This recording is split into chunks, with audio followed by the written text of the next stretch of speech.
दशरथ दादा वणवे यांचे चिरंजीव विठ्ठल दादा वणवे यांचं आगमन झालेलं आहे. त्यांचा सन्मान या ठिकाणी होतोय. त्यांचे सहकारी आदरणीय सुभाषदादा पवार, शेखर धुमाळे PSI आणि पाथर्डी यांचंही या ठिकाणी आगमन आहे. त्यांचाही सन्मान होतोय. विजयदादा गुरुजी सर यांचाही सन्मान या ठिकाणी होतोय. विजयदादा गर्जे यांचाही सन्मान या ठिकाणी होतोय. त्या सन्मानाचा त्यांनी स्वीकार करायचा आहे. धन्यवाद. जाता जाता कार्यक्रमाचं शेवटचं गीत आपणा सर्वांसाठी या ठिकाणी मी घेतोय.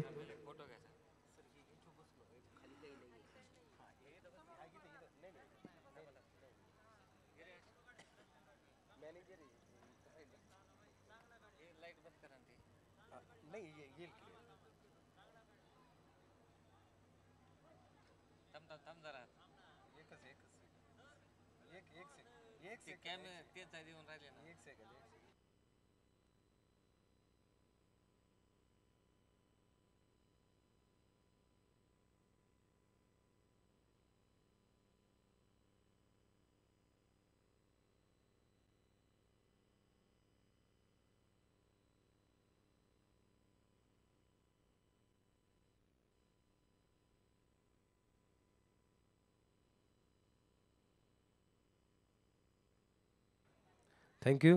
या ठिकाणी आमचे आपल्या लोकनेते अप्पासाहेब राजाळे, सभागृहाचे मॅनेजर आदरणीय शिवाजीदादा दैफळे यांना फोटो काढण्याचा मोह नाही आवरला. एक फोटो त्यांना आमच्या दोघांचा हवा होता. तर ठीक आहे दैफळे साहेब, आपलं असंच प्रेम आमच्यावरती उदंड राहू दे. आणि राहिलेला किस्सा तुम्हाला सांगतो की जे गाणं मला मिळणार होतं राधाबावरी, जी सतीशदादांनी फरमाईश केली होती, त्या गाण्यासाठी स्वप्नील बांदोडकरांचं पूर्ण आयुष्य हे बदललं. कारण त्या एका गाण्यानं स्वप्नील बांदोडकरांना 300 कोटी रुपयाचा इन्कम झाला फक्त एका गाण्यामुळं, राधा ही बावरी या गाण्यामुळं. तर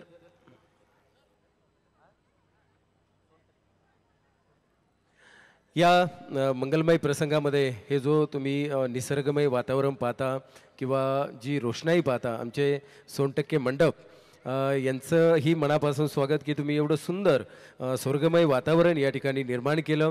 आमचे क्रिएटिव्ह आर्टचे शेवगावचे गेलेडी मालक आदरणीय माऊली यांनीही तुम्हाला हा संपूर्ण सोहळा, गेटच्या बाहेरचा सोहळा, नवरदेव मिरवणुकीचा सोहळा, आमचा कार्यक्रम असेल किंवा वधूराणी वरराजा लग्न लावत असताना त्यांचे ॲक्शन असतील, ह्या सर्व काही तुम्हाला या ठिकाणी ज्यांनी दाखवल्या, असे क्रिएटिव्ह आर्टचेही या ठिकाणी मनापासून स्वागत. आणि जर आपल्याला आपल्या मुलीच्या बहिणीच्या लग्नामध्ये जर असा सुंदर असा माहोल तयार करायचा असेल तर आमच्यासारखे अमृतवाणी परिवाराला विसरू नका, सोनटक्के परिवाराला विसरू नका आणि आमच्या क्रिएटिव्ह आर्टलाही विसरू नका. धन्यवाद. आणि जेवण केल्याशिवाय कुणीही जायचं नाही अशी दोन्ही कुटुंबियांच्या वतीनं विनंती आलेली आहे. जाता जाता हे शेवटचं गीत या ठिकाणी मी सादर करतो आणि खास करून नानांचे या ठिकाणी आभार मानतो की त्यांना मी बघितलेलं नव्हतं, मीही त्यांना बघितलेलं नव्हतं. मला पुण्याला असताना फोन आला की मला तुमचा ऑर्केस्ट्रा पाहिजे. तर त्या ठिकाणी मी त्यांच्या फक्त बोलण्यावरून नानांना हा कार्यक्रम दिला आणि हा कार्यक्रम आमचा जवळजवळ मार्च महिन्यामध्ये बुक झालेला होता, परंतु मध्ये लॉकडाऊन पडलं. त्या लॉकडाऊनची ती तारीख पुन्हा बदलली. आज पुन्हा त्यांचा फोन आला, पण एक ठिकाणी मला पुण्यामध्ये भोसरीला कार्यक्रम होता, परंतु त्यांची तारीख घेतल्यामुळं मी त्यांना म्हटलं की माझी तारीख गेलेली नाही आहे, मी बिनधास्त त्यांना कार्यक्रम दिला. आता दुसरा ग्रुप मी भोसरीमध्ये दिलेला आहे. तर धन्यवाद आपल्या सर्वांचं आणि नानांचे मनापासून स्वागत की तुमच्यासारख्या सुंदर रसिकांची सेवा करण्याची संधी मला त्यांनी या ठिकाणी दिली. त्याबद्दल मी मनस्वी आपलं या ठिकाणी स्वागत करतो. आणि ज्यांना माझ्याकडे व्हिजिटिंग कार्ड थोडेसे संपलेले आहेत, 5-6 शिल्लक राहिले, तर स्क्रीनवरती नंबर येतो, ज्यांना हवा असेल तर त्यांनी या ठिकाणाहून आपल्या मोबाईलमध्ये सेव्ह करून घ्यावा. अविनाश वाडकर. किंवा ज्यांच्याकडे नंबर नाही त्यांना सांगेल की गुगलवरती जा, यूट्यूबला जा, गुगलला जा. हे शॉक का मारतं आहे मला सारखं? गुगलवरती यूट्यूबवरती जा, कुठेही जा, अविनाश वाडकर सर्च करा, त्या ठिकाणी तुम्हाला माझा कॉन्टॅक्ट नंबर मिळेल. पुन्हा एकदा सर्वांचं मनापासून स्वागत. स्क्रीनवरती नंबर आहे, सेव्ह करा. ऐकूया हे सुंदरसं गाणं जाता जाता आपणा सर्वांसाठी.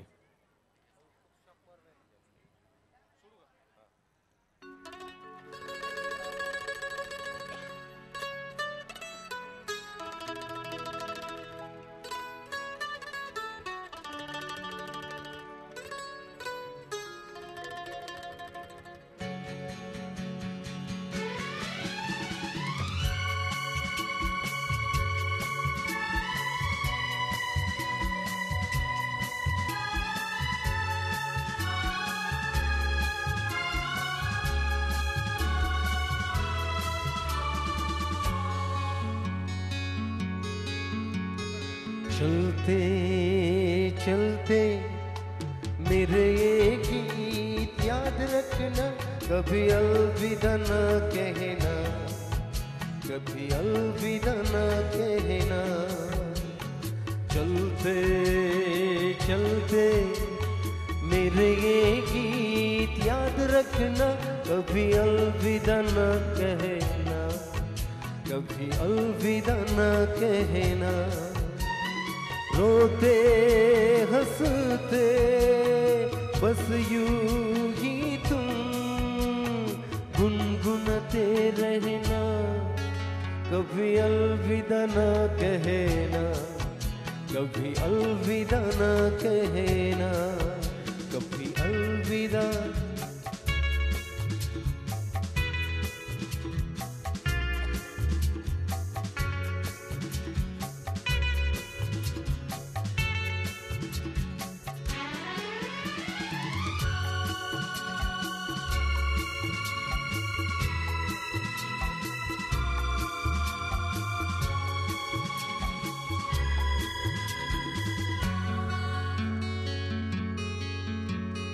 प्यार करते करते हम तुम कहीं खो जाएंगे, जिंदगी बहारों के आंचल में थक के सो जाएंगे। प्यार करते करते हम तुम कहीं खो जाएंगे, जिंदगी बहारों के आंचल में थक के सो जाएंगे। सपनों को फिर भी तुम यूं ही सजाते रहना, कभी अलविदा न कहना, कभी अलविदा न कहना। धन्यवाद, थँक्यू. आलेल्या तमाम मान्यवरांचं पुन्हा एकदा बडे परिवाराच्या वतीनं, गरजे परिवाराच्या वतीनं, आमच्या अमृतवाणी वाडकर कुटुंबियाच्या वतीनं मनापासून स्वागत. धन्यवाद, थँक्यू.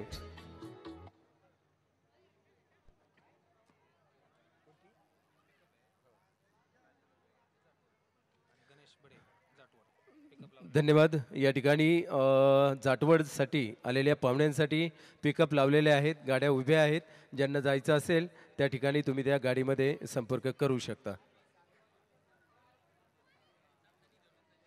जाटवडमधनं राजू बेळगे यांची पिकअप आहे आणि नागनाथ नगरमधून गणेश बडे यांची पिकअप आहे. कृपया त्या ठिकाणी ज्यांना जायचं असेल